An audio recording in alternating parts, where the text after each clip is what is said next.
Mais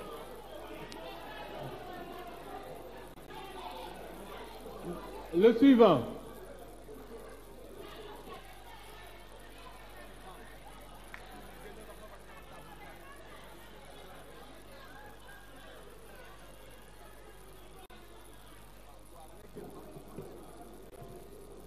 Mais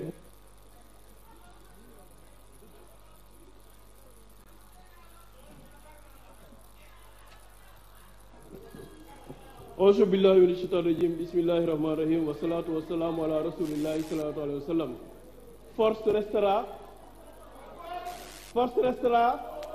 Force restera jarul ngeen di solal seen bopp. On va prendre les lois. Parlons des lois tout simplement. Je convoque donc le règlement intérieur de l'Assemblée nationale en son article 46. Monsieur le Président de l'Assemblée nationale, vous avez convoqué la conférence des présidents le dimanche 4 février à 11 heures. Convocation de la commission à 15 heures le même jour. Convocation de la plénière le lundi 5 février à 11 heures.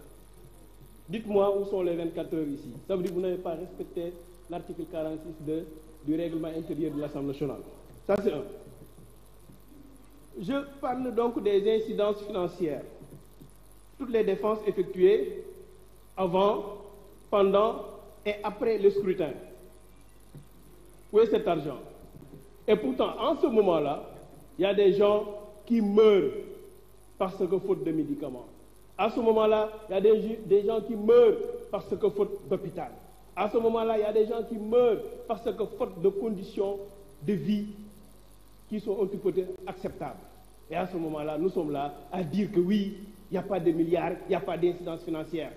Vous osez le dire? Allez-y à la DGE. Combien de milliards ont été dépensés pour des séminaires de formation? Nos parents journalistes sont là. On les a formés. La Direction générale de la communication, donc de la DGE. Et vous nous dites qu'il n'y a pas donc d'incidence financière. Je reviens encore une fois de plus. Je rappelle l'histoire. Pourquoi je l'appelle l'histoire? Parce que ici, en tant qu'étudiant, on a lutté, on a tout fait pour barrer le quart bloquant en 2011. Et aujourd'hui, qu'est-ce qu'on nous dit? C'est même le même bourreau qui revient encore. Et finalement, on a le même bourreau. Je reviens.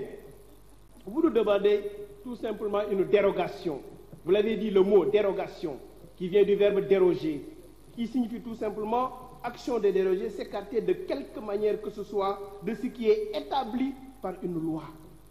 Ah, yéen député yi yéen député yi yéenay ne yéen da ngeen di écarté wu ci loi yéen maanaam loi yéenay voté loi ngeen ne léegi loi intéressé tu leen lan moo leen intéressé mooy bëgg-bëgg benn doomu aadama lan moo leen intéressé mooy askan bi li mu bëgg ngeen ne non loolu suñu yoon nekku ci li ñu bëgg mooy doomu aadama bi li mu ñu wax loolu dañuy def ki nga xam ne moom moo taxawoon fii waxoon ne je vais réduire l'opposition à sa plus simple expression ki nga xam ne moo taxawoon fii wax ne man damay wàññi sama mandat de 7 ans yóbbu ko 5 ans ki nga xam ne moo taxawoon fii wax ne les marabouts sont des personnes ordinaires comme vous et moi ki nga xam ne moo taxawoon fii ne leen tolérance zéro pour les chauffeurs ainsi de suite ainsi de suite et aujourd'hui ngeen ne kooku moom moo tax ngeen di wax man dama jàpp ne da ngeen a war a mun a xoolaat seen bopp xam nga lu tax ngeen war a mun a xoolaat seen bopp il faut aller lire l'œuvre de Cheikh Aliou Ndao Mbam dictateur.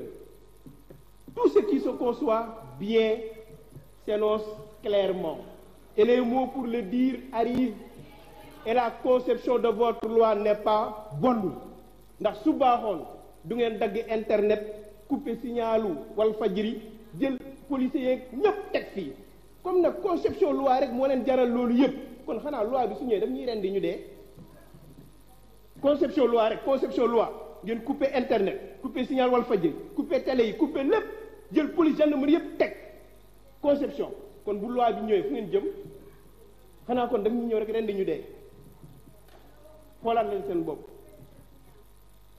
Mais je viens de comprendre cette œuvre lorsqu'il disait que le peuple d'un pays d'Afrique se tourne vers le pouvoir occulte des ancêtres pour se débarrasser de son dictateur en le transformant en âne exclu du monde des humains.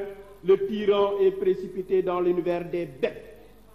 Aujourd'hui, on est face à la dictature, face à un tyran constitutionnel et malheureusement nagu sarax kenn du ko jël ci sa gétt jàmbur rek nga koy jële ci biir assemblée fii dafa am ñoo xam ne ay nagu sarax lañ te man li ma ci naqari mooy ci géttu jàmbur lañ leen di jëlee waaye ñoom seen biir géttu duñ ci jël benn nagu sarax moo tax nag gis nga nag li ñuy wax rek bu reppee ci xare lu mu ji rek da koy fekk te ndeysaan daa repp ci xare bi maa ngi gërëm leen sant bu baax sénégalais yi ñu leen di xaar te fii du ngeen fi voté loi bi. Merci monsieur.